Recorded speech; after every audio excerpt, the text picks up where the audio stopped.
Hello, my fellow YouTubers. This is Al the Deaf Dealer Gray, and I am doing my first of many film reviews I'm going to be doing of comic book movies and other various forms of movies that you guys suggest to me. So, I'm going to start this off with a comparison piece between 2008's Incredible Hulk movie versus 2003's Incredible Hulk movie. Now, I don't know if you all are familiar with the 2003 version. You should be, because to me, it was far more the unique departure from the superhero movie. It wasn't just two big motherfuckers beat each other across the street.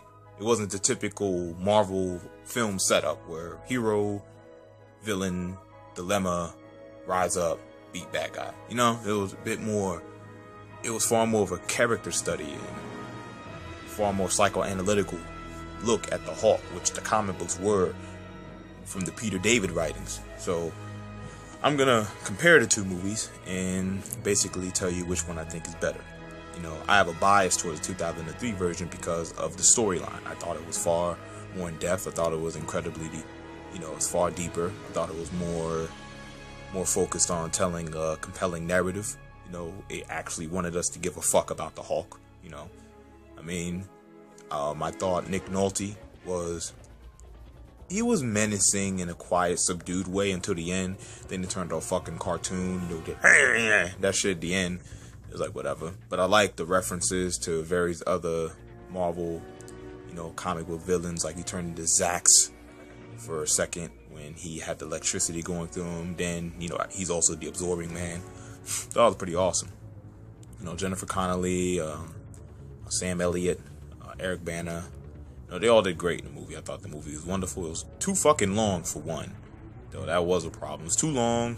The comic book paneling thing was weird. It kind of broke the realism of it. It was so realistically story driven that shit was kind of like, whoa. But overall, I thought it was a good movie. It was just too fucking long. The Gamma Dog thing, it was a decent fight regardless. A little more action would have helped it, along with the psychoanalytical stuff. Then to me, it'd have been a marvelous movie. I thought the ending in particular was fantastic, that it was more a metaphor for the concept of power. It was more of a story-driven climax than just, bang, bang, boogie, grab this switch, send them to the Phantom Zone. It was actually a battle. So I thought that was invigorating. Yeah, so my thoughts on that, I love the 2003 version. I'm sorry. Now, the 2008 version is almost like the complete opposite. It's a shorter, tighter, more focused film, which I can give it credit for that. The story, personally, is, to me, a downside because while it's very more linear and focused, the same level of depth for Bruce Banner ain't there, And Edward Norton can act. It's just he plays typical Marvel superhero. He plays typical white male who has to deal with his inner power and save the day.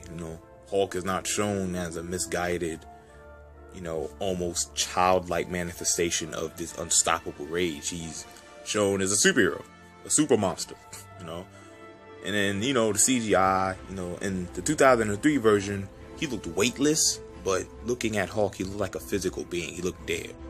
This Hulk, he looked very detailed, but I know you're not there. Like, the overtly toned look, okay, you can roll with that. Cool. But then, Abomination looked stupid. I thought Tim Roth acting was, wonderful. I thought he was a great villain.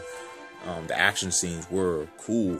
I did like the fighting. It just seemed so atypical. Like, a character like that, you can't give him an atypical superhero plot because he's not just superhero. It's a Jekyll and Hyde complex. So we have to delve into some sort of psychology. And the worst part about it is Edward Norton wanted to do that.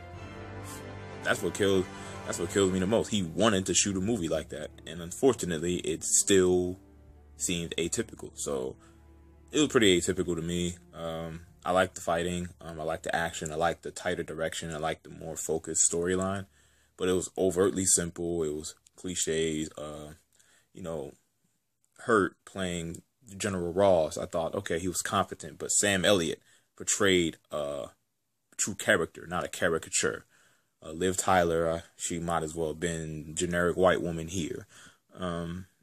And, you know, like I say, you know, Sam Blake Nelson had a cameo, but he played a fucking cartoon. So, you know, you're supposed to be the introduction to the leader, but, you know, film logic, like 1 minute the blood, you know, makes you sick. The next minute it gives you magical superpowers and makes your head swell. Whatever. What the fuck ever. But I feel as though, in a sense, it was just trying to be so different from the last Hulk movie that it kind of lost what it could have took from the last Hulk movie. So, all in all, those are my thoughts on 2003 Hulk versus 2008 Hulk. Like I said, if you disagree, you know, comment. I want to hear people's opinions and whatnot. And, yeah, I'm going to review a lot more of the Marvel movie lineup and also my thoughts on various Marvel movies and DC movies coming out. So, yeah. Deuce.